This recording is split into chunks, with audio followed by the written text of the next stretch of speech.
Aš bandžiau plikomis rankomis pagauti krentantį peilį akcijų rinkoje ir tai man kainavo 2600 eurų įšaldyto kapitalo bei krūvą sudegintų nervų ląstelių. Kai tavo portfelis mažas, tu desperatiškai ieškai stebuklingo mygtuko. Aš galvojau, kad jį radau. Patikėjau, kad svertiniai aktyvai mano pinigus užaugins kosminiu greičiu. Vietoj to patekau į vienus žiauriausių matematinių spąstų investavime. Šiandien visiškai be pagražinimų atidarysiu savo portfelį ir parodysiu, kaip ši klaida atrodo realybėje. Papasakosiu viską, ką privalėjau išgirsti prieš spausdama mygtuką pirkti ir ką daryčiau kitaip, jei pradėčiau šiandien. Kai pradėjau investavimo kelionę, viskas atrodė bauginančiai, bet kartu ir beprotiškai įdomu. Iš prigimties turiu azartiškumo gyslelę, o kai tavo portfelis dar tik žengia pirmosius žingsnius, kiekvienas euras atrodo labai brangus. Tuo pačiu labai norisi surasti stebuklingą mygtuką, tokį, kuris viską paspartintų. Tu nori rezultatų čia ir dabar. Būtent tokiame emocinėme fone atradau svertinius aktyvus. Iš pradžių tai skambėjo kaip visiška magija, bet kas tas svertas? Įsivaizduokite paprastą buitinę situaciją. Svertinis aktyvas tai kaip važiavimas automobiliu 3 kartus greičiau nei leistina. Taip, tu gali pasiekti savo tikslą stulbinamai greitai, bet įsivaizduokite kliūtį kelyje. Atsitrenkus, smūgis bus 3 kartus skaudesnis. Žala automobiliui bus pražūtinga. Šiuo atveju žala tavo piniginiai. Mano pirmasis pasirinktas greitasis automobilis buvo ironiškai TSL3. Tai Teslos akcijų kainą sekanti išvestinė priemonė su 3 dienos svertu. Paprastai žodžiais, jei Teslos akcijos kaina tą dieną pakyla 1%, mano investicija paauga 3, bet jei krenta procentų, aš prarandu 3. Teslos akcijos kaina ir taip iš prigimties linkusi daugiau pasviruoti, o su šiuo instrumentu tie sviravimai tiesiog tampa 3 kartus stipresni. Trumpas stabtelėjimas. Tokie greičiai dažnai skamba kaip viliojanti proga greitai uždirbti. Nors aš pati savo pinigų nesudeginau, sumokėjau didžiulę kainą įšaldytų kapitalų ir milžiniškų stresų. Nesuprantant rizikos, sudeginti savo portfelį čia yra be galo lengva. Todėl prieš priimant bet kokius sprendimus labai kviečiu pažiūrėti šį epizodą iki galo. Taip matysite pilną ir labai realų vaizdą. Grįžtant prie temos, kai pradėjau pirkti TSL3, kaina jau buvo pasikoregavusi.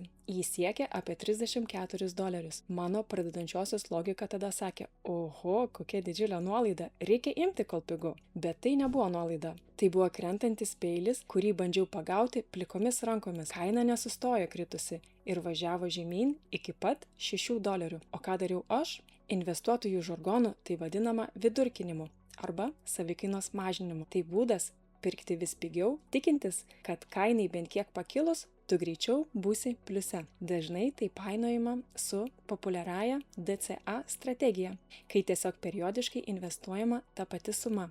Bet čia yra vienas didžiulis bet. Jį privalau paaiškinti. Savikainos vidurkinimas turi daugiausiai prasmės vienu atveju, kai investuoji į plataus spektro ETF fondą. O kas tas ETF?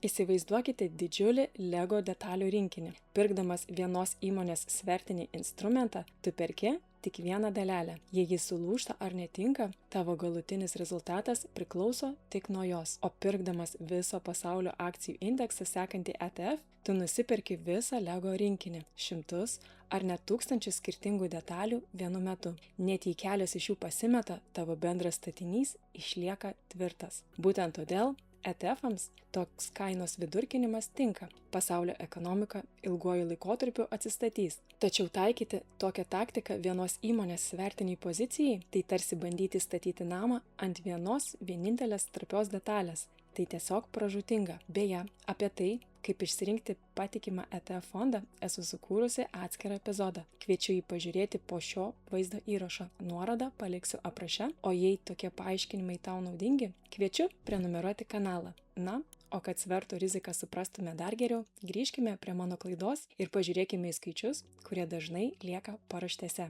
Svertiniuose instrumentuose slypi dar viena itin žiauri nuostolių atstatymo matematika. Jei tavo aktyvo kaina sumažėjo 10%, jei reikia atsistatyti 11,11%. Atrodo paprasta.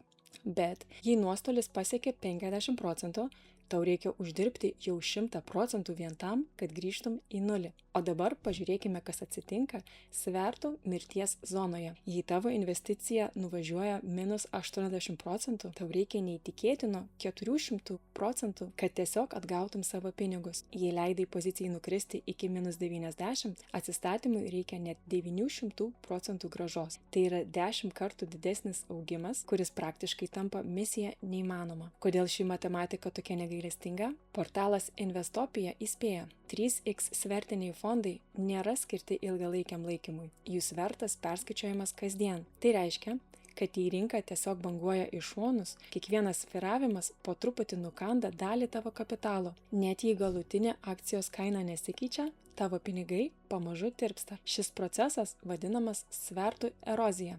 Angliškai volatility decay. Tai reiškia, kad svertas yra lyg skylėtas kibiras. Net jei stovi vietoje, vanduo, jūsų pinigai pamažu bėga. Kaip ši teorija atrodo praktikoje, galite pamatyti mano TSL3 prekybos istorijoje. Dažnai investuotojai mėgsta internete rodyti tik gražiąją pusę ir nutyli savo nuostolius, nors realybėje klysta beveik visi. Dalinuosi šio grafiku be pagražinimo, nes labai tikiuosi, kad mano išmokta pamoka kiekvienam iš jūsų sutaupys ne tik pinigų, bet ir nervų ląstelių. Žiūrime į ekraną. Visi mėlyni taškai grafike žymi mano desperatišką kainos vidurkinimą, jei krentant žemyn.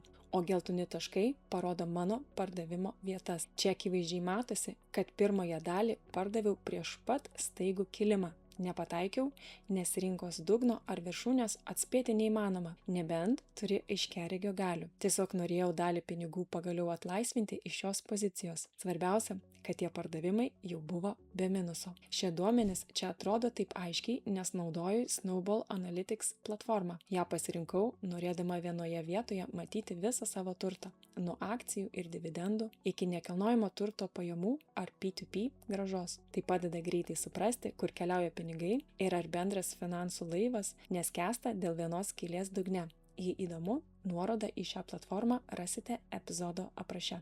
Ir nors Snowball dabar man padeda viską matyti aiškiai, tuomet, kai desperatiškai pirkau krentantį TSL3, aš buvau tiesiog akla nuo streso. Atidarai portfelį, o ten šviečia didelis riebus raudonas minusas. Kai esi dar tik pradedančioji ir visko mokaisi savais, sunkiai uždirbtais pinigais. Realiame gyvenime visa teorija tiesiog išgaruoja. Įsijungia psichologinis spastas, vadinamas nuostolio baime, angliškai loss aversion. Prarasti pinigus skauda taip stipriai, kad atsisakai pripažinti klaidą. Būtent dėl to tapau priklausoma nuo ekrano. Programėlę atidarinėjau turbūt kas kelias valandas, naiviai tikėdamasi, kad nuo mano įtempto žiūrėjimo krentantis grafikas staiga ims ir apsisuks. Bet pats skaudžiausias šios istorijos momentas buvo ne stresas, o įšaldytas kapitalas. Tame krentančiame instrumente aš buvau įšaldžiusi net 2600 eurų. Pagalvokime, kokią ramę ir stabilią grąžą tie pinigai galėjo atnešti, jei būtų saugiai dirbę nuobodžiame viso pasaulio ETF fonde. Užuot nešę naudą, jie laukia stebuklo. Aš tiesiog sėdėjau ir stebėjau, kaip mano sunkiai uždirbti pinigai neša tik nerimą, o ne grąžą. Stebuklas, tiesą sakant, įvyko. Pažiūrėkime į grafiką. Geltoni taškai rodo mano išėjimo momentus. Man pavyko išlipti sausai ir netgi su $1300 pelnu. Ar aš džiaugiuosi tokiu rezultatu? Žinoma, bet ar džiaugiuosi pačiu sprendimu? Tikrai ne. Noriu pabrėžti, šis pliusas nėra gilaus išmanimo rezultatas, tai yra gryna akla sėkmė. Laimingas sutapimas. Investavime pasikliauti sėkme yra pavojinga, nes kitą kartą rinka gali būti netokia gailestinga. Ši pamoka kainavo per daug nervų, kad tas pliusas atpirktų patirtą stresą. Mano sėkmės istorija yra tik reta išimtis. Oficialūs Europos vertybinių popierių ir rinkų institucijos ESMA duomenys rodo visai kitą realybę. Nuo 74 iki 89% investuotojų prekiaujančių svertiniais instrumentais tiesiog praranda savo pinigus. Patekau į tą nedidelę dalį laimingųjų, kuriems šį kartą pavyko išsaugoti kapitalą. Tačiau sėkmė nėra strategija. Mano patirtis tebūna pamoka, padedanti jums išvengti panašios rizikos ir išsaugoti savo portfelį. Tai kągi daryčiau kitaip, jei viską pradėčiau šiandien? Pirma, kardinaliai pasikeitė mano požiūris į kainos vidurkinimą svertinėse pozicijose. Nors mano atveju tai padėjo išlipti sausai, dabar suprantu, koks tai rizikingas manevras. Savo asmeninėje strategijoje nusprendžiau, kad jei jau vidurkinčiau tokią poziciją, tai daryčiau tik po labai didelių nuosmukių. Pavyzdžiui, kainai kritus dar 30 ar 50%. Ir tik aiškiai savo įvardijus, kiekvienas papildomas pirkimas ne tik didina šansus atsitiesti, bet ir drastiškai augina sumą, kurią galiu visiškai prarasti. Antra, mano požiūris į pačius svertus tapo kur kas atsargesnis. Ateityje tokius aktyvus pirkčiau tik vieninteliu atveju, esant labai stipriai ir giliai rinkos korekcijai. Beje, apie tai, kaip aš ruošiuosi tokioms krizėms ir kada tiksliai planuoju įdarbinti savo sukauptą galimybių rezervą, esu dedikavusi atskirą epizodą. Kviečiu pažiūrėti po to, jei dar nematėte. Nuorodą paliksiu aprašyme ir ekrano dešinėje viršuje. Tęsiant apie svertus, ateityje tikrai vengčiau vienos įmonės pasirinkimo, kaip dariau su Tesla. Man asmeniškai pavienių akcijų svertinės pozicijos dabar atrodo nepalyginamai rizikingesnės nei platesnių indeksų. Jei vėl norėčiau prisimti panašią riziką, greičiausiai rinkčiausi Nasdaq 100 indeksą sekantį 3x svertą, pavyzdžiui, QQQ3. Ir tai daryčiau tik tada, jei pats pagrindinis indeksas būtų nukritęs bent 20%, ne anksčiau. Bet net ir čia pilna niuansų, o vienam susigaudyti tikrai sunku. Aš pati su tokiais instrumentais dabar elgiuosi kur kas atsargiau. Jei domitės sudėtingais įrankiais, visada verta pasidairyti, kaip tai sekasi daryti kitiems. Pavyzdžiui, Financial Lithuanians Facebook bendruomenėje investuotojai nuolat narpliojo panašias situacijas ir dalinasi patirtimi. Tai gera vieta pamatyti skirtingus požiūrius prieš priimant savo sprendimus. Nuorodą į šią grupę palieku epizodo apraše. Apibendrinant šią emocingą kelionę, noriu pasidalinti vienu eksperimentu, kuris puikiai atspindi visą esmę. Žymus leidinys The Wall Street Journal net 14 metų vykdė neįprastą konkursą. Jame pripažinti investavimo ekspertai rungėsi prieš smiginio strėlytes. Žurnalistai norėjo patikrinti garsią teoriją, kad beždžionė užrištomis akimis, mėtydama strėlytes į akcijų sąrašą, parinktų neprastesnį portfelį nei profesionalai. Tad jie patys aklai mėtė strėlytes į laikraščio puslapį, taip simuliuodami visišką atsitiktinumą. Ir žinote ką?